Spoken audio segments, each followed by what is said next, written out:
नमस्कार। आज मैं बात करने जा रहा हूं अजगर भूमि के इस एपिसोड में सरोकार मीडिया समूह के संपादक सिराज साहिल से। बात करेंगे पत्रकारिता के बारे में, पत्रकारिता के गिरते हुए स्तर के बारे में और चिंताओं के बारे में। साहिल जी, बार बार हर स्तर पे चर्चा होती है कि पत्रकारिता का स्तर गिरता जा रहा है। प्रिंट हो, इलेक्ट्रॉनिक हो, कोई हो। एक मीडिया के समूह को कहा जाता है गोदी मीडिया। पूरे देश में इस बात को लेकर के चर्चा तो होती है, सोशल मीडिया में भी, हर जगह, लेकिन उसका हल नहीं निकलता। आपका क्या सोचना है इसके बारे में? गोदी मीडिया और विपक्षी मीडिया और जन सरोकार रखने वाला मीडिया, सब तरह का मीडिया हमारे देश में मौजूद है। लेकिन हमें लगता है कि मीडिया का जो विकृत रूप हुआ है, इसके लिए जिम्मेदार हमारे पत्रकार भाई तो हैं ही, साथ ही इन समूहों के कर्ता धर्ता जो मालिकान हैं वो ज्यादा जिम्मेदार हैं। क्योंकि अब वो पत्रकारिता नहीं रह गई कि मालिक के विरुद्ध भी जो है उसी के पेपर में खबर छप जाती थी। वो पत्रकारिता का स्तर था। एक पत्रकारिता का स्तर था कि किसी समूह का मालिक है अगर, और वो जो है तनख्वाह जरूर देता था संपादक और रिपोर्टर को, लेकिन वो जो रिपोर्ट लेके आता था वो प्रकाशित और प्रसारित जरूर होती थी, वो उसमें हस्तक्षेप नहीं करता था।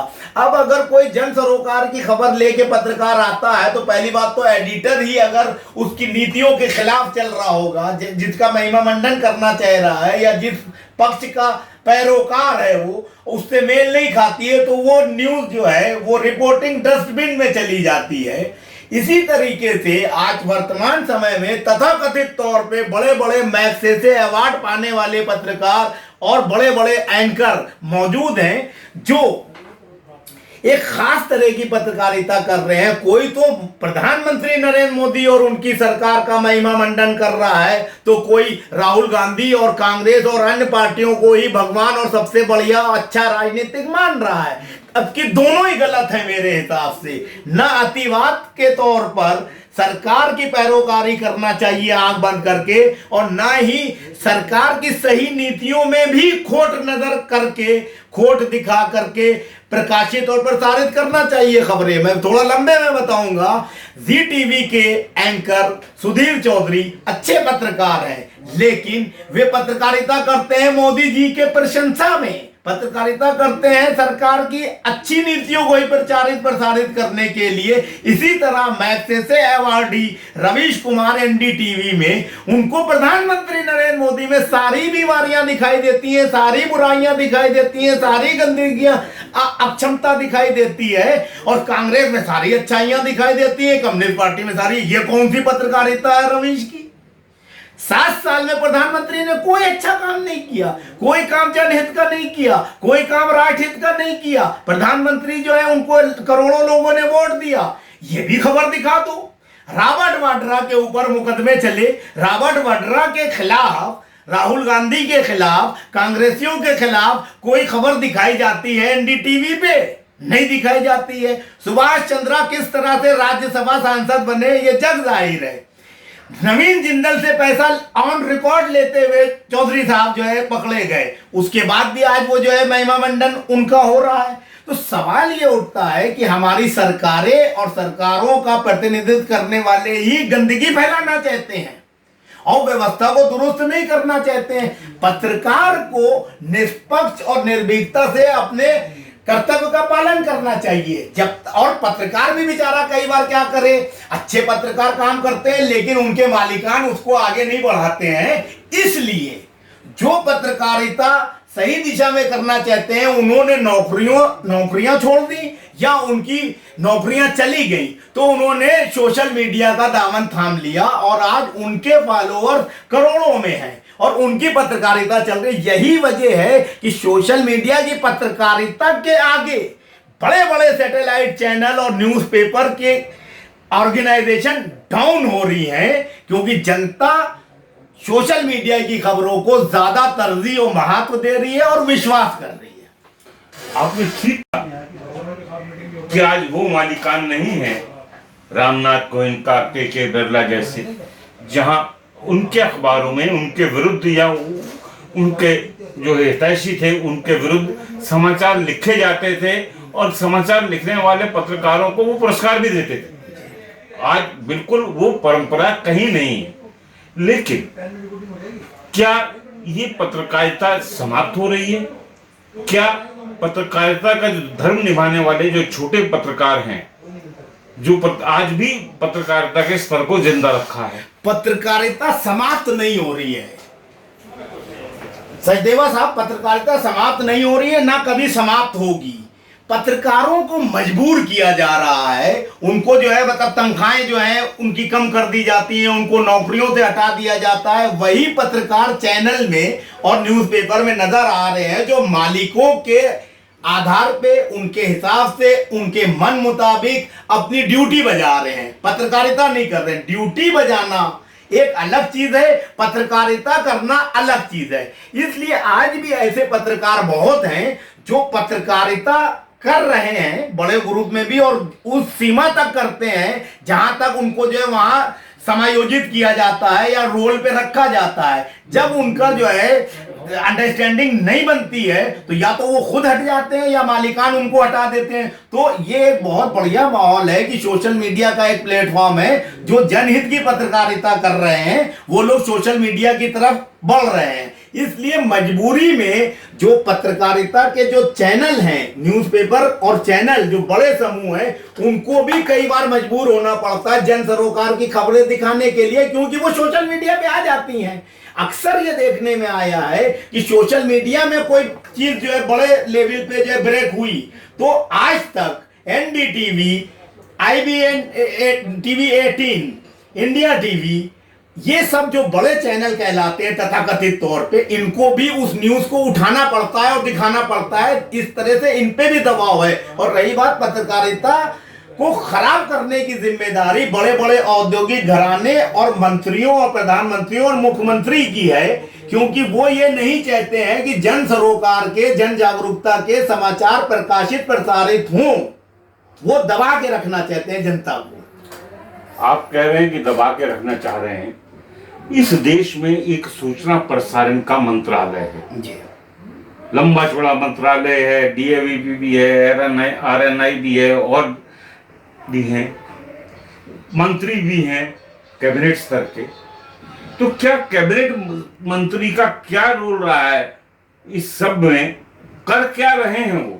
सबसे बड़ी बात है कि 2016 में न्यू प्रिंट मीडिया पॉलिसी आई। उस प्रिंट मीडिया पॉलिसी को अगर आप ठीक से अध्ययन करें तो उसका मकसद ही जो है मध्यम और लघु समाचार पत्रों को बर्बाद करना है और चंद लोगों के हाथ में मीडिया को जो है सौंपने की रणनीति जो है इस सरकार ने अपनाई हुई है, ताकि ZTV और मुकेश अंबानी की टीवी 18 और रजत शर्मा का चैनल पर और ये पुरी साहब का आज तक, जो ये चैनल सरकार के फेवर वाले हैं, भारत अर्णव गोस्वामी, ये जग जाहिर है कि ये चैनल जो है सरकार के मुखौटे हैं, यही लोग रहे और इन्हीं को जो है पैसे से भी मदद की जाती है। और जो जन सरोकार वाली पत्रकारिता कर रहे, चाहे छोटे चैनल हो चाहे न्यूज़पेपर हो, उनको इतने ज्यादा नियम कानूनों में बांध दिया गया है कि वो कागजी कार्रवाई पूरी नहीं कर पाते हैं, उनको उस तरह की आर्थिक मदद भी नहीं दी जाती है। और आपको मैं यहाँ पे कहना चाहूंगा, दैनिक जागरण बहुत बड़ा समूह है,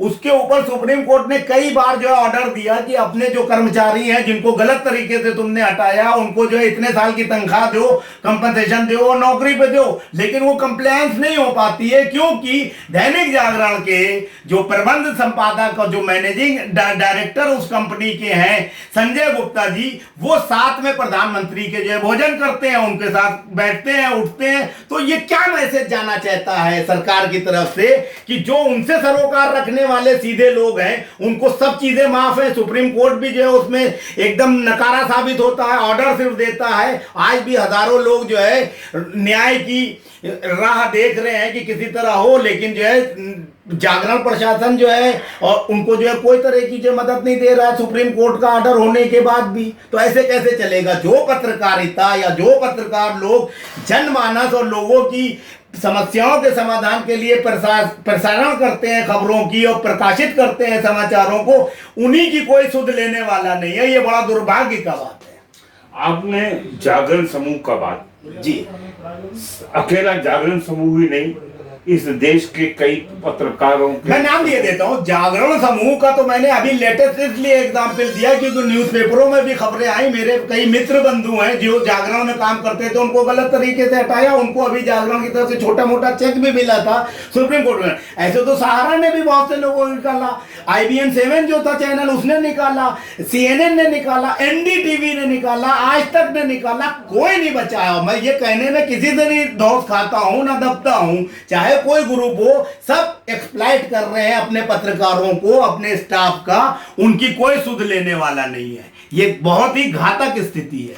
जब पत्रकारों का एक्सप्लॉयटेशन की बात कर रहे हैं जी, तो पत्रकार देश में कई जगह संगठन है, जिला स्तर पे भी, राज्य स्तर पे भी, राष्ट्र स्तर पे भी कई संगठन हैं।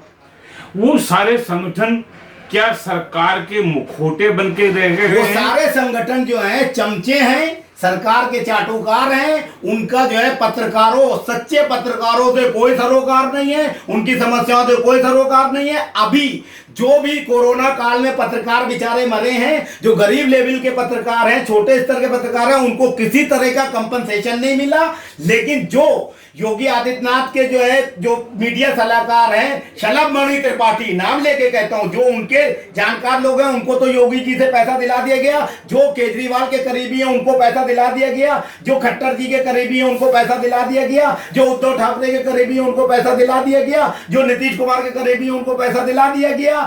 जो लोग मंत्रियों के करीबी हैं वो मंत्रियों को, उनको तो कंपनसेशन मिल गया। कोई नीति नहीं है। जो संगठनों की बात कर रहे हैं, मीडिया के लेटर हेड पे बना के मंत्रियों के साथ फोटो खिंचाना, उनकी चमचागिरी करना, चाटुकारिता करना, उनका पत्रकारों की जो जायज मांगे हैं, तकलीफें हैं, उनको समाधान करने का कोई मकसद नहीं है। प्रेस क्लब में बैठ के दारू पीना, नेताओं के लिए दलाली करना, पत्रकारों का शोषण करना। क्या वजह है कि NDTV से इतने लोग निकाले तो रवीश कुमार इतने बड़े पत्रकार हैं, उनको कहना चाहिए मैनेजमेंट से कि मेरी तनख्वाह भी थोड़ी कम कर दो, जिनकी तनख्वाह ज्यादा है थोड़ी थोड़ी कम कर दो, सारे लोगों को अकोमोडेट रखो। एक पत्रकार का ये भी तो दायित्व है। तुम्हारे घर में जो है शोषण हो रहा है, तुम्हारे घर में अत्याचार हो रहा है, तुम पूरी दुनिया का जो है ठेका लिए हुए हो, पत्रकारिता में दिखाते हो, तुम्हारे यहाँ ही गलत चीजें हो रही हैं, उसका विरोध कौन करेगा? तुम्हारा मैग्सेसे अवार्ड किस काम का है? मैग्सेसे अवार्ड मिल जाने से तुम बड़े पत्रकार हो जाओगे कि जनता की समस्याएं और सही बात उठाने से बड़े पत्रकार होगे? ये आप बताइए, मैं आपसे सवाल कर रहा हूं। सवाल ये है, बिल्कुल ठीक कहा आपने कि जनता की समस्या, लेकिन जब पत्रकारिता के मामले में हम बात कर रहे हैं तो क्या पत्रकार खुद सड़कों पे क्यों नहीं उतरते? पत्रकार इसलिए नहीं उतरते कि उनको जो है अपने साथी संगियों से कुछ लेना देना नहीं है। वो निजी स्वार्थ में इतना लिप्त हो गए हैं कि हम जो है मंत्री की, हम उद्योगपति की, हम बड़े सेलिब्रिटी की चमचागिरी चाटुकारिता कर लें, उसकी खबरें दिखा लें, उसको महीनवा मंडित कर लें, उसके हिसाब से पत्रकारिता कर लें और धन पा लें, पद पाले। पत्रकार को क्या जरूरत है किसी बोर्ड में चेयरमैन बनने की, या किसी बोर्ड का सदस्य बनने की, या किसी जो है आयोग में जाने की? पत्रकारिता करना भाई। मंत्रियों तो सेटिंग करके, दलाली करके, बायोडाटा दे के अलग अलग, मैं सेंसर बोर्ड का सदस्य हूं, मैं फलाने आयोग का मेंबर हूं, मैं यहाँ का चेयरमैन हूं, तो वही कर लेना।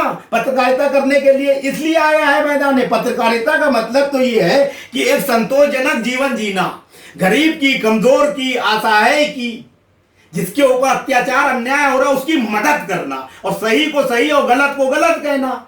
ये थोड़ी है कि हम जो है कांग्रेस के हितैषी हैं तो मोदी जी एकदम विलेन हो गए, या बीजेपी के हम विरोधी है, समर्थक है तो राहुल जो है मतलब एकदम ही खराब हो गए। जो बात जिसकी सही है वो सही कहो, सही दिखाओ, जो जिसकी गलत है वो आलोचना करो। सकारात्मक पत्रकारिता करो, ना कि पीठ पत्रकारिता हो रही है जो लोग कर रहे हैं आजकल। एक युग था जो पत्रकार कुर्ता पहन के, झोला टांग के, भूखे बसों में चल के, कहीं कहीं जाके खबरें लिया करते थे, लिखा करते थे और वो खबरें चर्चित होती थी। आज अखबार चाहे कितना रंगीन हो, चमकदार हो, खबरों का स्तर नहीं है। आखिर क्यों ऐसा लेवल आने क्यों दिया? देखिए, सिर्फ खादी का कुर्ता पहन लेने से और बड़ा सा झोला लटका लेने से, फटी चप्पल पहन लेने से पत्रकारिता नहीं होती। वो उस वक्त दौर था। पत्रकारिता मन और मस्तिष्क से होती है। आप अच्छा सूट पहन के, टाई पहन के, अच्छी गाड़ी में जाके भी पत्रकारिता कर सकते हैं। टेक्नोलॉजी का इस्तेमाल करके भी पत्रकारिता कर सकते हैं। पत्रकारिता करने के लिए मेन मकसद होता है जज्बा।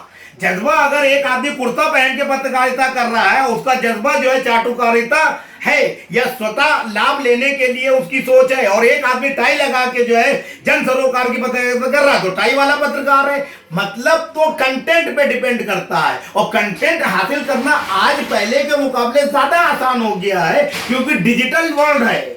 आपको सारी सूचनाएं जो है लैपटॉप पे मिल सकती हैं। आप मौके पे जाके उसको अपनी तरह से शूट कर सकते हैं, सीधे लोगों से संबंध स्थापित कर सकते हैं, बात कर सकते हैं। तो पत्रकारिता अब तो और उच्च स्तर की होना चाहिए। लेकिन बड़े दुर्भाग्य की बात है कि इतनी सुविधाएं होने के बाद अब पत्रकारिता जो है सिर्फ चाटुकारिता और स्वार्थ तक सीमित रह गई है, जो कि लोकतांत्रिक देश के लिए बहुत खतरनाक है।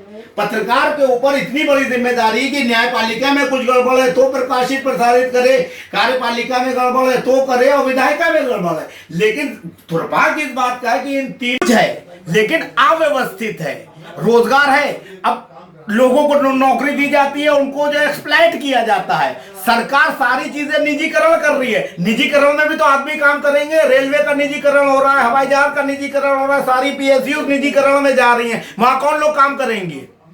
आदमी तो काम करेंगे, लेकिन वो सरकारी कर्मचारी ना कह के प्राइवेट कहलाएंगे। प्राइवेट में सुरखाब के पर लगे हैं तो केजरीवाल भी रिजाइन दे, किसी प्राइवेट आदमी को, कंपनी चलाने वाले को मुख्यमंत्री बना दे, मोदी जी भी रिजाइन दे, अडानी अंबानी को प्रधानमंत्री बना दे। क्यों जो ऐसा नहीं कर रहे? जब तुम्हारे में क्षमता नहीं है, सक्षम नहीं हो, क्यों शपथ लेते हो कि हम देश बिना किसी भेदभाव के, बिना किसी जो है धर्म जात के पक्षपात के शासन चलाएंगे और सारे ठेके अडानी अंबानी को मिलेंगे। केजरीवाल जो है सारा भ्रष्टाचार करेगा। मनीष सिसोदिया के रिश्तेदार जो है पूरे दिल्ली में जो है होल्डिंग बैनर लगाएंगे, भ्रष्टाचार करेंगे करोड़ों रुपए का। ये मुख्यमंत्री चाहिए हमें युवाओं को ये चाहिए। सच्चाई की बात कहने वाला बेवकूफ है इस जमाने में।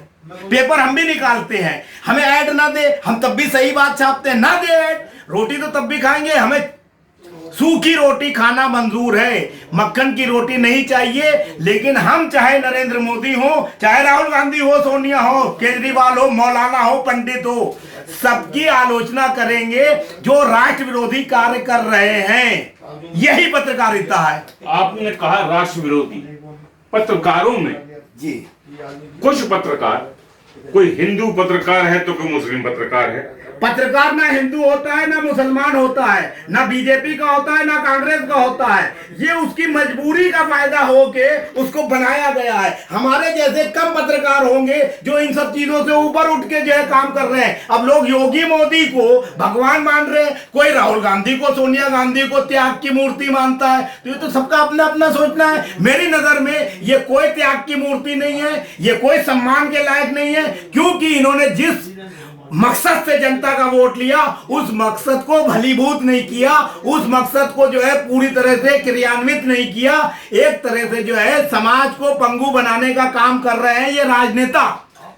बहुत बढ़िया सवाल आपने कहा कि जिस मकसद से वोट लिया वो काम नहीं किया। स्वर्गीय चौधरी देवीलाल ने दिल्ली में एक अपने इंटरव्यू में कहा था कि जनता को राइट टू रिकॉल का अधिकार देना चाहिए। आज तक किसी सरकार ने इस मामले में सकारात्मक कदम नहीं उठाया। आखिर क्यों? सरकार सब चोर चोर बस रहे भाई। सबका मकसद सिर्फ एंड केंड प्रक्रिया, जात पात धर्म बाहुबल धन बल इस्तेमाल करके निगम पार्षद, पंचायत का अध्यक्ष, विधायक एमपी बनकर सत्तासीन होना, चाटुकारिता करना, पैसा जमा करना, यही रह गया है। इसलिए ये स्थिति हो रही है और इसके लिए जनता ज्यादा जिम्मेदार है, क्योंकि जनता वोट देते वक्त उस व्यक्ति को नहीं देखती कि जो उसके लिए चुनाव में खड़ा हुआ है प्रतिनिधि बनने के लिए, वो भी जात पात धर्म के नाम पे बढ़ जाती है। इसलिए ये स्थिति है देश की। नेता जिम्मेदार जितने हैं उससे ज्यादा जनता जिम्मेदार है। अगर 10 लोग चुनाव में खड़े हुए हैं तो जनता उसमें से जो सबसे सही व्यक्ति हो उसको जो है अगर वोट दे और अपनी ताकत देकर उसको जो है विधायक और एमपी बनाए तो स्थिति सुधर सकती है। नहीं तो ये स्थिति और बिगड़ेगी, क्योंकि चुनाव दिन पर दिन और महंगे होते चले जा रहे हैं। टीएन शेषन ने चुनाव की व्यवस्था को बदलने की शुरुआत की। उसके बाद के भी चुनाव आयुक्त जो आए उन्होंने इस प्रथा को चलाने की कोशिश की। हाँ, पिछले 2-4 साल में उसमें थोड़ा सा चुनाव आयोग सारे भ्रष्ट हैं, खुला कह रहा हूं रिकॉर्ड पे। चुनाव आयोग का जो दायित्व है उस दायित्व को ही वो ईमानदारी से नहीं निभा रहा है। अमित शाह चुनाव प्रचार के दौरान अलग अलग बातें करते हैं, योगी आदित्यनाथ करते हैं, आजम खां करते हैं, असदुद्दीन ओवैसी करते हैं, लालू प्रसाद यादव करते हैं, केजरीवाल करते हैं, ये दीपक ये कौन है अपना ये कपिल मिश्रा करते हैं, अनुराग ठाकुर करते हैं, साहेब सिंह के बेटे करते हैं, एजाज खान करते हैं जो फिल्मी दुनिया के हीरो हैं। इस तरह के वो चाहे हिंदू हो चाहे मुसलमान हो, हमें उससे नहीं कोई सरोकार है, सब भारतीय हैं, तमीज से रहें देश में। इस तरह की बातें करते हैं और चुनाव प्रभावित करते हैं और चुनाव उनके जहां वो प्रचार करते हैं वो चुनाव जीत भी जाता है कैंडिडेट। चुनाव आयोग क्या करता है? एक एफआईआर करता है। क्या उस व्यक्ति का चुनाव होने के बाद रद्द किया किसी चुनाव आयोग ने? सफेद हाथी है, कागज का शेर है चुनाव आयोग। चुनाव आयोग जो इतनी मोटी किताब देता है कि यह आदर्श आचार संहिता है, इसका सभी प्रत्याशियों को पालन करना है।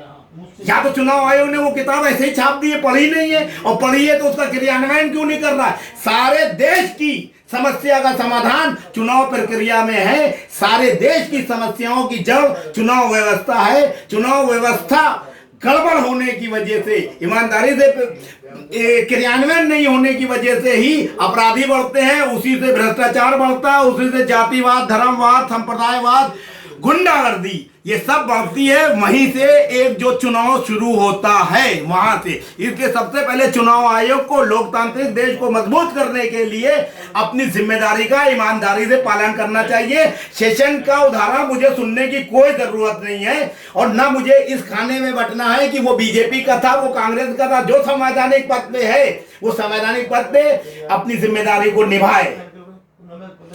आपने बहुत ठीक कहा कि जो संवैधानिक पद पे है जिम्मेदारी को निभाए, लेकिन जब आप कहते हैं कि चुनाव आयोग किसी काम का नहीं रहा, तो पत्रकार लोग जो देश को जगाते हैं, क्या भारत के जनमानस को जगाने का काम नहीं कर रहे? क्यों नहीं कर रहे आखिर चुनाव आयोग के खिलाफ? देखिए, जो स्थिति इस वक्त बनी हुई है, क्योंकि पत्रकारिता भी जो है 2-3 खानों में बंट गई है। एक पत्रकारिता जो है वो पूरी तरह सत्ता पक्ष के फेवर में है, एक पत्रकारिता सत्ता के विरोध में है, एक पत्रकारिता जनहित की बात करती है, वो है सोशल मीडिया। लेकिन सोशल मीडिया का दायरा अभी इन दोनों बड़े पत्रकारीय संगठनों के मुकाबले कमजोर है, क्योंकि उनके पास संसाधन नहीं है। वो छोटा सा कैमरा लेके बेचारे गली कूचे में जाके सही खबरें दिखाते हैं, उनके पास संसाधन की कमी है। इसलिए सरकार उनको और दबाना चाहती है, कई तरह के अध्यादेश लाके उनके ऊपर दबाव बनाना चाह रही है कि वही लोग पत्रकारिता करेंगे जो इंफॉर्मेशन ब्रॉडकास्टिंग मिनिस्ट्री के डिपार्टमेंट डीएवीपी और आरएनआई से रजिस्टर्ड होंगे। रजिस्टर्ड कौन होंगे? जिनके पास पैसा होगा। जो पहले से कम पैसे वाले रजिस्टर्ड है, नई पॉलिसी लाके उनको बर्बाद कर दिया मोदी जी ने। तो अब जब चोर ही लोग मीडिया के सरगना के तौर पे काम करेंगे तो पत्रकारिता कहां बचेगी? अब जनता की दायित्व बनता है कि जो सोशल मीडिया में लोग काम कर रहे हैं उनको स्वतः पैसे की मदद करें। पत्रकार जो दिन भर घूम रहा है उसको 100-100 रुपए दे के उसके परिवार को चलाने की व्यवस्था करें, और वो जन सरोकार की पत्रकारिता तभी हो सकती है। नहीं तो अडानी, अंबानी, सुभाष चंद्रा, रजत शर्मा और सुब्रत राय और एनडीटीवी, फलाना टीवी, यही लोग पत्रकारिता कराते रहेंगे और जनता को गलत इंफॉर्मेशन सौंपते रहेंगे। कोई मोदी का चमचा हो जाएगा तो कोई जो है कांग्रेस और राहुल और इनका चमचा हो जाएगा। पत्रकारिता का मैं जो समझता हूं ये सिद्धांत नहीं है और ना ही होना चाहिए। बहुत बहुत धन्यवाद सिराज जी, आपने बहुत लंबी बात की, हमसे खुलकर बात की और अपने दिल की आवाज निकाली। इसी तरह अजगर भूमि में, इस चैनल में लगातार हम जनता के मुद्दे लाते रहेंगे, जगाते रहेंगे और देते रहेंगे जन सरोकार की खबरें। धन्यवाद।